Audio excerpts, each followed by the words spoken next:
Hello, podcast listeners. You are now listening to the Coffee, Health, and Science Podcast. I'm your host, Jordan River, and I want to thank you for tuning in today.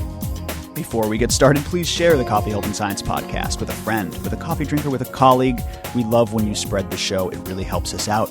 Give us a good rating and review. Make sure you're subscribed. We appreciate you so much here at the CHSP.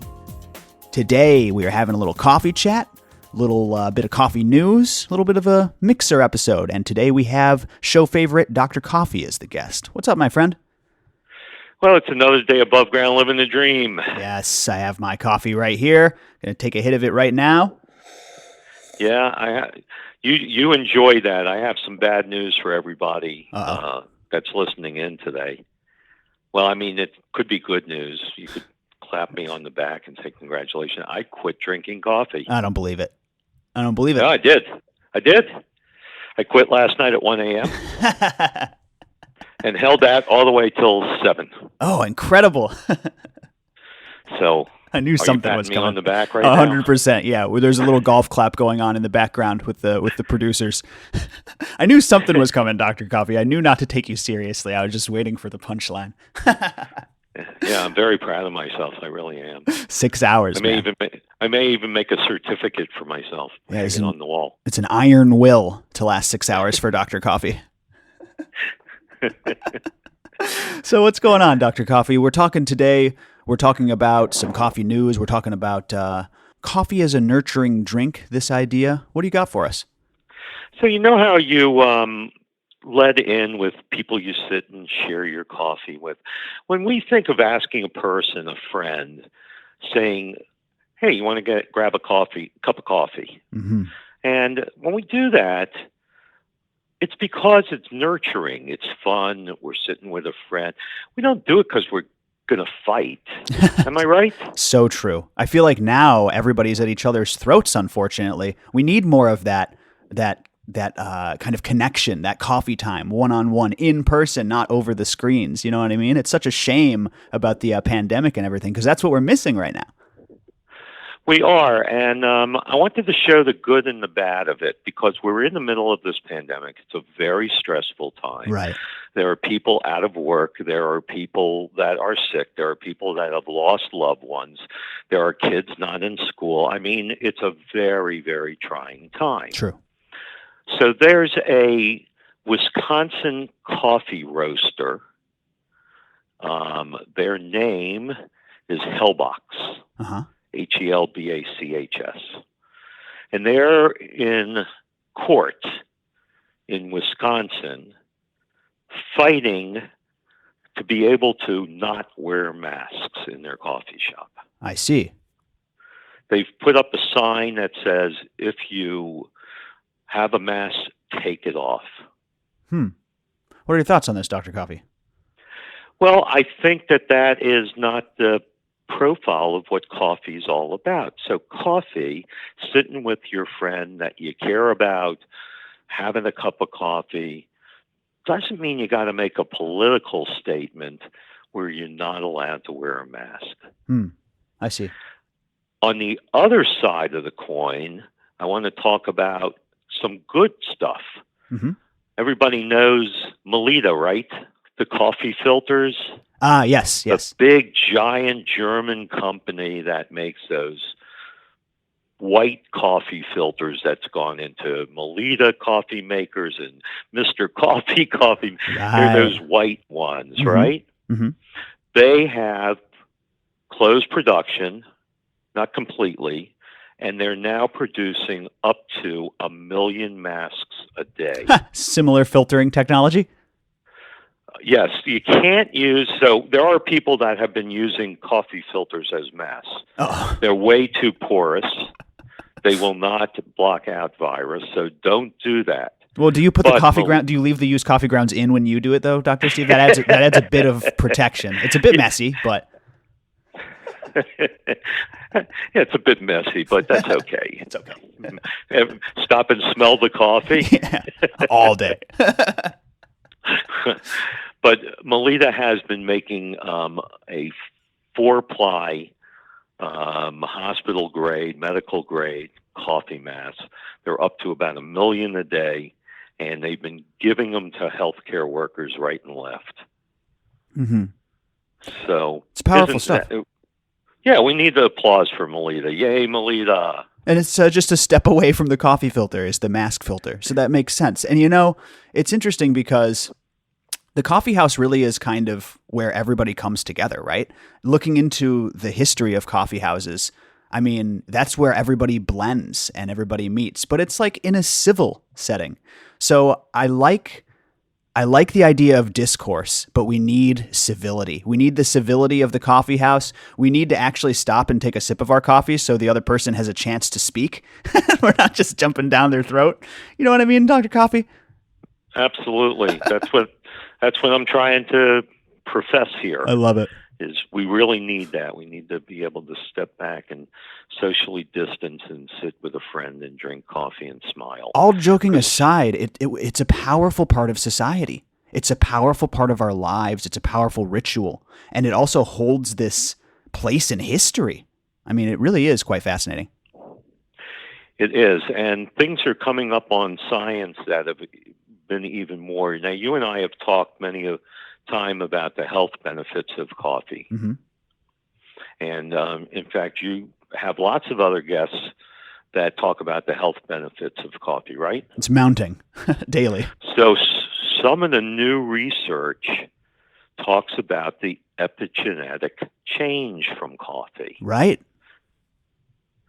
Have we discussed that yet? We have not. We had Sanjeev Chopra on to kind of do a cursory, but this is something that I'm interested in and that I feel like I kind of grasp, but also, I mean, correct me if I'm wrong, but it's like the way you drink and consume coffee changes your genes, and then down the road, your genes then determine how you interact with coffee as well, right? Is that kind of the story? Absolutely. Okay, interesting. That's part of the story, exactly. So we're now learning that, first of all, we have genes. Uh-huh. I don't mean Levi's and Strauss. I mean right. genetic. Yes. So we all have genes. We get our genes from our mother and our father, and sometimes we flip a switch to turn the gene on, and sometimes we don't flip the switch and the gene doesn't manifest. Right. So the understanding of flipping the switch is called the epigenetic change. Mm-hmm. And what we're now learning is that coffee can flip the genetic switches that will lead to lower blood sugar, better liver health, and sharper memory. Wow. So it is literally altering your genes. And this is a lifestyle choice. This is a natural food product you're consuming, and it's changing your genes. That's wild. Yep.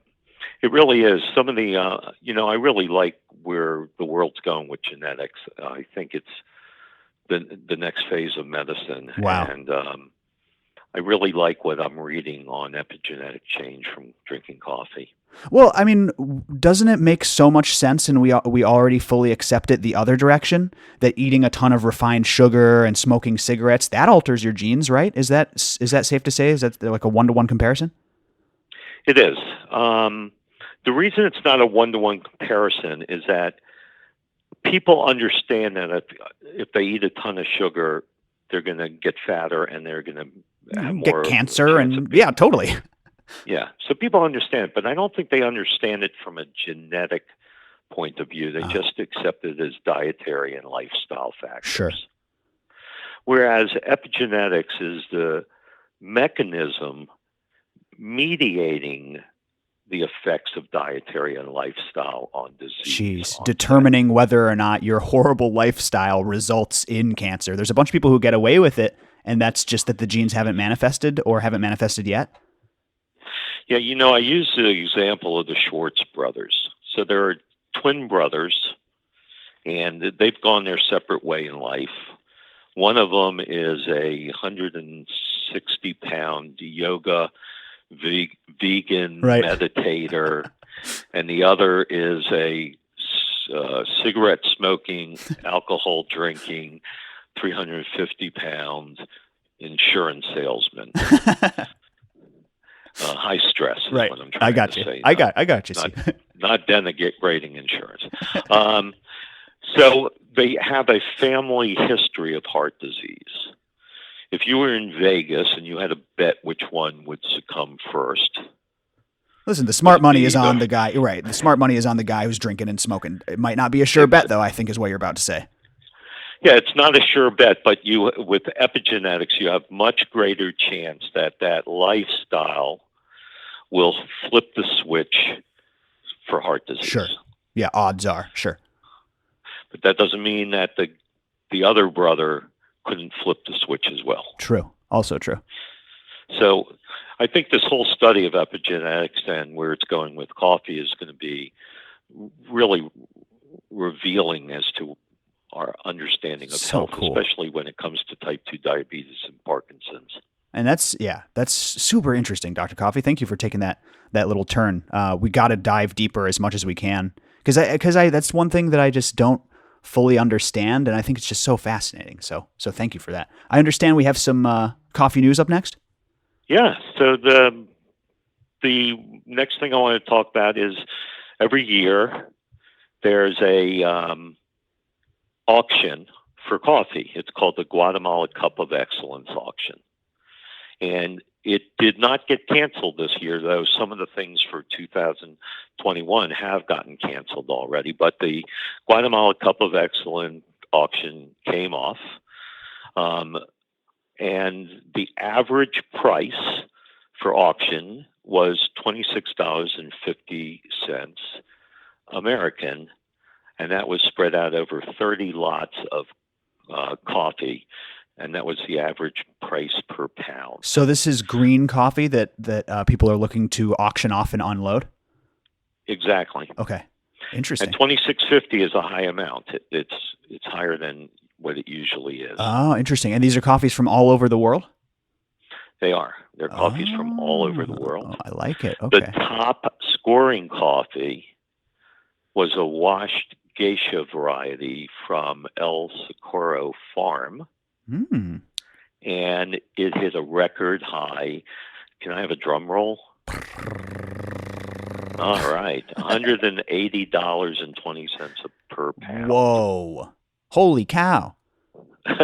Is that just based, I mean, again, if this isn't do they roast it there and do tasting there? Do they do all the things there? I know that they have roasted coffee there and they serve it. I don't know if they do roasting there, though. Right. But I'm saying there's no way you could just, I mean, unless you're a freaking coffee wizard, you just pick up the green beans and say, I bet 150. I bet 180. That's got to take a real wizard. But I bet they're tasting it. I bet they probably have some sort of testing. They are. They're tasting it. And I was very excited to see that happen. Jeez, man. I'd like to get a cup of that. Because right now, so many things are not happening in the coffee world. So at least there's that going on. Does it say anything about organic? Does the word organic come up in there? It doesn't. No. It doesn't. It doesn't. But Socorro Farms is a well-known small farm. Where are they out of? Santander, Colombia. I was just there.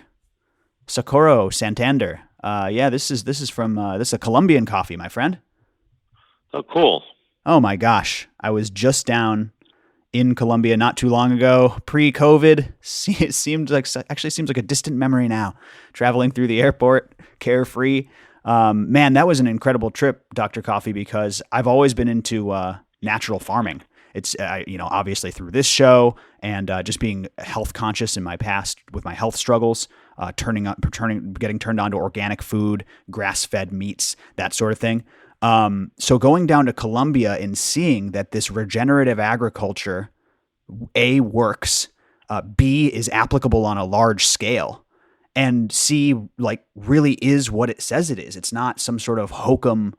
They're really doing it down there, man. When I went to La Pradera, Oscar's farm for Purity Coffee, when I went to La Finca Primavera, shout out to Francisco. Man, these guys were really doing it.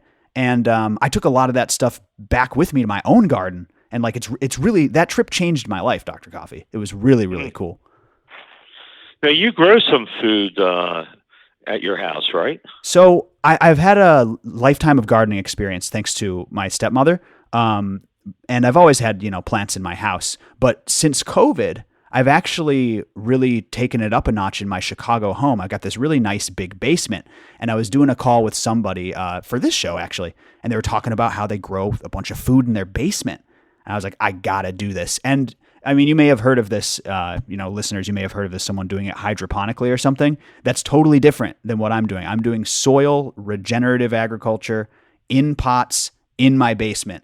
And I'm still figuring it out. Like some of the plants just don't do well down there, but other ones, like the oregano and the parsley, the green beans, the bush green beans, they are thriving. So I want to have Dr. Coffey. I want to have it to where I'm in the middle of winter and the Chicago snow is blanketing my backyard, and I just walk downstairs, unzip my little tent, and harvest a dinner's worth of green beans, organic, fresh green beans, no pesticides, no synthetic fertilizers. Take it upstairs, boil it up, and feed it to my family. That's my dream, and I'm just like a couple weeks away from that. That's really exciting. I really like that. I have something to share that I want to kick around with you. Oh, and I want your listeners to correspond with us on this idea. Sure. So I don't know if people understand, but the same plant that grows coffee beans also makes a great house plant. Get out of here. So I've always wanted to grow a coffee tree, but I heard that it was really finicky and hard to grow. Is that not true? No, it's one of the easiest and hardiest of house plants. No way. It grows so easy, and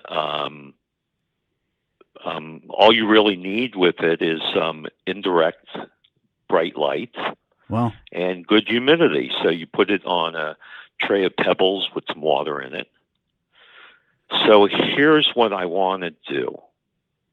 I want you to be able to tell your listeners that they should email a certain address, and you and I will have to figure out what it will be. puritycoffeepodcast@gmail.com is where they can get at us, or at me at Jordan River IG on Instagram. Does that work? Yeah, Bam. That works. Let's get a list of people that would like to grow a coffee plant. Oh, get out of here. You're going to get responses from this, Dr. Coffey. I hope so, a because what I want to do is be able to send them a coffee plant kit. Whoa. Okay, we're just going to say while supplies last, because people have reached out to me about this, man. People are interested in this, and I am all in on this. I want a dwarf avocado tree, and I want a coffee tree. Now, this is a tree we're talking about, right? It is. I've seen them in the field. They're pretty big. Yeah, but in the house, they're just fine. Oh, and God. I'm so excited. You and I can, when we get the list and we start sending out, you and I can talk about how to prune a coffee plant. Yeah, please, man. This is really fun. Now, you said that it likes a bit of humidity. That makes sense to me as far as where coffee thrives when I was down in South America anyways. So you want it to be a decently high humidity is what you mean? Yeah, you want good humidity for a coffee tree. Mm-hmm. And you want the temperature to be around 70 degrees. Man, I'm all in on this. This is going to be great. You're going to sit it on a bed of pebbles with some water in the tray, and that way it'll have humidity. All right. Get at it, everybody. Jordan River IG on Instagram. That's probably the quickest way to get at me. Or if you just want to email, puritycoffeepodcast@gmail.com. Wow, man. Thanks, Dr. Coffey. That's going to be really, really fun. Yeah, we're going to have a good time with it. Like I said, I'm just figuring out what works and what doesn't.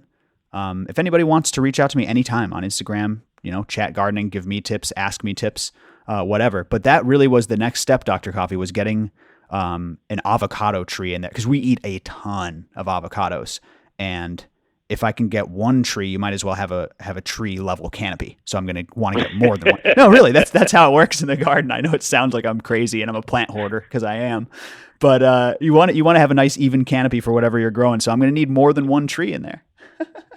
There you go. And you know what you can fertilize your coffee plant with? What's that? Spent coffee grounds. 100%. Yeah, really high in nitrogen. I've been using those coffee grounds in my soil.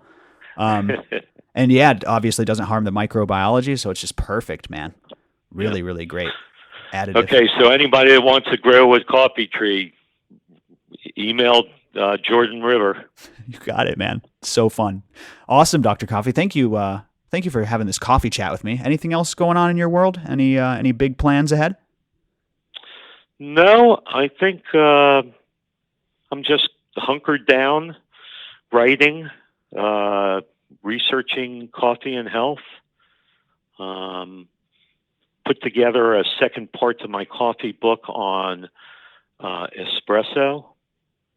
Nice. So in the next 2 weeks, we'll be able to offer ebook on coffee to your that'd be clientele, wonderful. your Thank listeners. You. Of course. That sounds wonderful. Yeah. We should do a whole, I know we've done a couple of, kind of cursory overviews of espresso, but we should do a whole deep dive on it. Anytime I've tried it, I've loved it. I've just never kind of incorporated it into my coffee routine. So we should do an espresso deep dive because I know it's your favorite way to consume, right? Oh, absolutely. Absolutely. You can't brew it too strong because it screws up the IV. It cakes the IV. Yeah, I love my espresso. And like I said, I just finished writing a final chapter to the Coffee as Medicine book wonderful. On espresso. So incredible. In a couple of weeks, I'll be ready to send them out to your listeners. So when they're putting their list together about people that want to grow coffee plants, we can also put the list together of people who incredible. Everybody, the great Dr. Coffey, so generous. This was a great episode, Dr. Coffey. Thank you again. Everybody listening, thank you. That's all for today. This is Jordan River and Dr. Coffey, signing off and wishing you an extraordinary day. We'll see you next time on the Coffee Health and Science Podcast. Send us those requests for those coffee tree kits, and we'll get back at you. Thank you, everybody. Talk to you next time. Bye-bye.